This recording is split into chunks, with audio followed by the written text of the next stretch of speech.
ಹಿಂಗೆ ಎಳಿಬೇಕು, ಹಿಂಗೆ ಎಳಿಬೇಕು. ಆಮೇಲೆ ಇನ್ನೊಂದು ಜ್ಞಾಪನ ಇಟ್ಕೊಳ್ಳಿ, ನೀವು ಬರೀ ಬೆಲ್ಟನ್ನು ಎಳೆಯೋದಲ್ಲ, ಹಿಂಗೆ ತೊಡೆ ಹಿಂಗೆ ಮೇಲೆ ಬರಬೇಕು.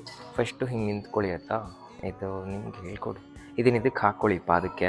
ಆಮೇಲೆ ಈ ಕಿಟಕಿಗೆ ಸೇರಿಸ್ಕೊಂಡು ನಿಧಾನಕ್ಕೆ ಹಿಂಗೆ ಎಳ್ಕೊಂಬನ್ನಿ. ಒಂದು ನಿಮಿಷ ಹಂಗೆ ಒಂದು ಸ್ವಲ್ಪ ಹಿಂದಕ್ಕೆ ಬನ್ನಿ. ತಲೆ ಎತ್ತಿ ಮೇಲೆ, ಎದೆ ಹಿಂದೆ ಹಿಂದಕ್ಕೆ ಬರ್ತಾನೆ. ಸ್ವಲ್ಪ ಲೂಸ್ ಬಿಡಿ ಇದನ್ನು. ತಡೀರಿ, ಹಿಂಗೆ ಎಳಿಬೇಕು ಆಯ್ತಾ. ಇದನ್ನ ಬೇಕಾದ್ರೆ ಹಿಂಬಡಿ ಎತ್ತಿ ಮೇಲೆ ಆಯ್ತಾ. ಮಾಡ್ತಾ ಮಾಡ್ತಾ ಈ ಪಾದ ಟಚ್ ಆಗುತ್ತೆ ಕ್ರೌನ್ ಆಫ್ ದ ಹೆಡ್ಗೆ. ಒಂದು ಜ್ಞಾಪನ ಇಟ್ಕೊಳ್ಳಿ, ಗೋಡೆಯಿಂದ 1 arm ಡಿಸ್ಟೆನ್ಸ್ ಇರಬೇಕಿಲ್ಲ ಅಟ್ಲೀಸ್ಟ್. ನಿಮ್ಮ ಹೈಟ್ ತಕ್ಕನಾಗೆ ಇಳಿರಿ ಮೇಲೆ, ಕತ್ತೆತ್ತಿ ಮೇಲೆ. ಮುಂದಕ್ಕೆ ವಾಲ್ಬೇಡಿ, ಇಳಿರಿನ ಸ್ಟ್ರೈಟ್ ಆಗುತ್ತಾ, ಇಳಿಬೇಕಿನ್ನ.